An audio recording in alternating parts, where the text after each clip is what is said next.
இந்த இட்லி குருமா செய்கிறதுக்கு ஒரே ஒரு பெரிய வெங்காயம், மீடியம் சைஸ் பெரிய வெங்காயம் 1, ஒரே ஒரு பச்சை மிளகா,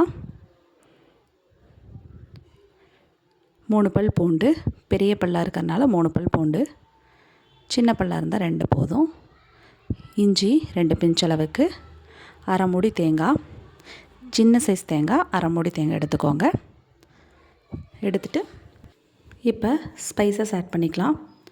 ஒரு பிஞ்ச் அளவுக்கு சோம்பு, கசகசா கண்டிப்பாக ஆட் பண்ணிக்கோங்க. ஒரு சின்ன பிஞ்ச் பட்டை, ஒரு ஏலக்காய், ஒரு கிராம்பு இதெல்லாம் ஆட் பண்ணிக்கலாம்.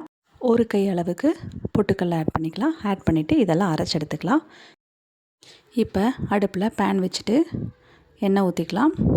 எண்ணெய் இந்த அளவுக்கு ஊற்றினா போதும். எண்ணெய் சூடானதும் கடுகு போட்டுக்கலாம். கடுகு நல்லா பொரிஞ்சு வந்துருச்சு. இப்போ ஸ்லைஸாக கட் பண்ண ஒரு பெரிய வெங்காயம் ஆட் பண்ணிக்கலாம். ஒரே ஒரு பெரிய வெங்காயம் ஆட் பண்ணால் போதும். இதை நல்லா பொன்னிறமாக வதக்கி எடுத்துக்கலாம். பாருங்கள், நல்லா வதக்கி எடுத்துக்கலாம்.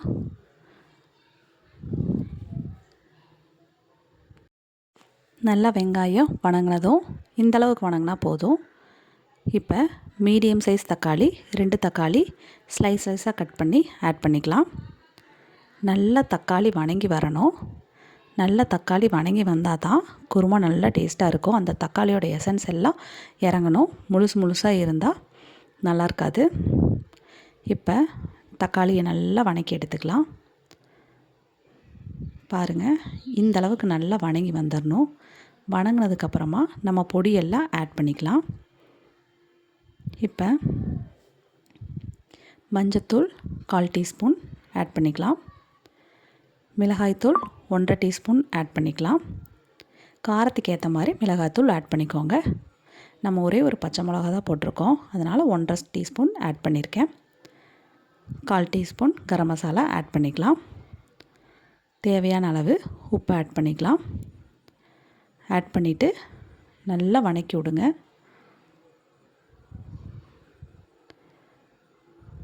நல்லா வதங்கினதுக்கப்புறமா நம்ம அரைச்சி வச்சுருக்க பேஸ்ட்டை ஆட் பண்ணிக்கலாம்.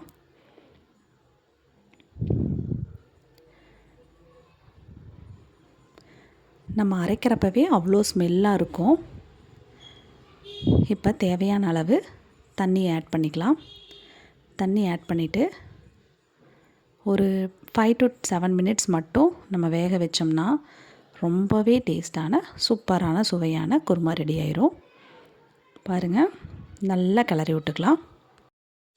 குருமா கொஞ்சம் கெட்டியாக இருக்குது, அதனால் 1.5 டம்ளர் அளவுக்கு எகெயின் தண்ணி ஆட் பண்ணிக்கலாம். தண்ணி ஆட் பண்ணிவிட்டு நல்லா கிளறி விடலாம். நல்லா குருமா கொதித்து வரணும். ரொம்ப கெட்டியாகவும் இருந்துடக்கூடாது, ரொம்ப தண்ணியாகவும் இருந்துடக்கூடாது. ஒரு மீடியம் சைஸ் பதத்தில் நீங்கள் இறக்கிக்கலாம். பாருங்கள், இந்த அளவுக்கு வந்தோடனே, இந்த கன்சிஸ்டன்சி வந்தோடனே நம்ம மல்லித்தலையை தூவி இறக்கிக்கலாம். நல்லா குருமா வெந்து வந்துருச்சு. ரொம்ப கெட்டியாகவும் இல்லை, ரொம்ப தண்ணியாகவும் இல்லை. இந்த டைமில் மல்லித்தலை தூவி இறக்குனிங்கன்னா சூப்பரான சுவையான வீடே மணக்கும், தெருவே மணக்கும் நம்மளுடைய இட்லி குருமா ரெடி ஆயிரும். கண்டிப்பாக ட்ரை பண்ணி பாருங்கள். இட்லிக்கு அவ்வளோ டேஸ்ட்டாக இருக்கும். இட்லிக்கு மட்டும் இல்லாமல் தோசைக்கு ரொம்ப டேஸ்ட்டாக இருக்கும். சூப்பரான சுவையான இட்லி குருமா ரெடி ஆயிடுச்சு. கண்டிப்பாக ட்ரை பண்ணி பாருங்கள். ட்ரை பண்ணி பார்த்துட்டு எப்படி இருக்குன்னு கமெண்ட்ஸில் சொல்லுங்கள். தேங்க்யூ.